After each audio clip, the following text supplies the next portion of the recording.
आलस्य मनुष्य का सबसे बड़ा दुश्मन है। आलसी इंसान का ना तो कोई वर्तमान है ना ही कोई भविष्य।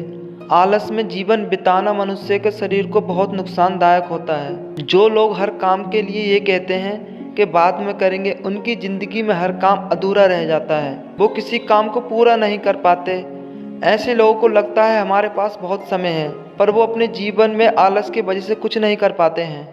बहुत पुरानी बात है, किसी गांव में एक बूढ़ा व्यक्ति रहता था। वह काफी मेहनती था, खेतों में काम करके अपना गुजारा करता। उसके 3 लड़के थे जो बड़े ही आलसी थे। उनके आलस्य की वजह से बूढ़ा व्यक्ति और उनकी पत्नी काफी परेशान थे।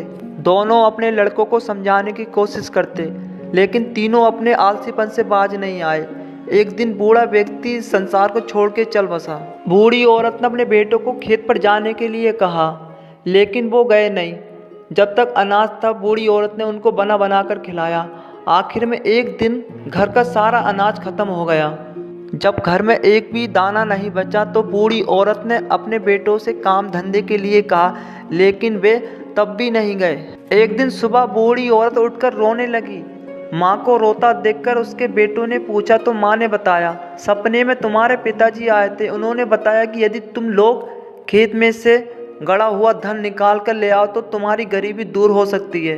तो इसमें रोने की क्या बात है? लड़कों ने पूछा। बूढ़ी औरत बोली, मैं तो ये सोच कर रो रही हूँ कि अब खेत खोद कर कौन धन निकाल कर लाएगा। किसी दूसरे से भी कह नहीं सकती, इसलिए रो रही हूँ।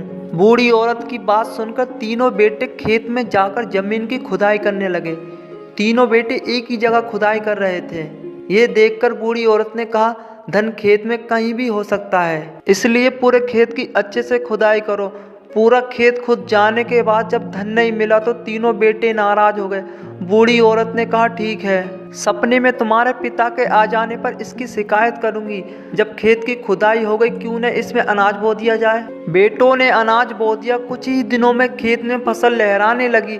फसल काटने का वक्त आया तो एक दिन बूढ़ी औरत फिर रोने लगी।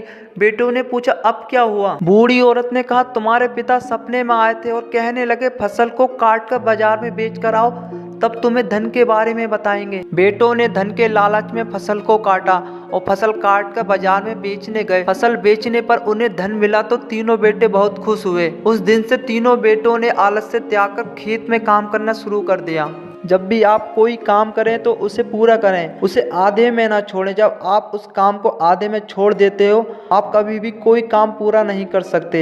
यदि आप जिंदगी में बेहतर इंसान बनना चाहते हो, सफल इंसान बनना चाहते हो, तो खुद को आलसी स्वभाव से बचाएं, क्योंकि आलस से समस्याएं आती हैं और हार्डवर्क और संघर्ष से सफलता आती है। बहुत ज्यादा आलसी इंसान जिंदगी में सब कुछ गवा देता है और हार्डवर्क और संघर्ष करने वाला इंसान सब कुछ हासिल कर सकता है।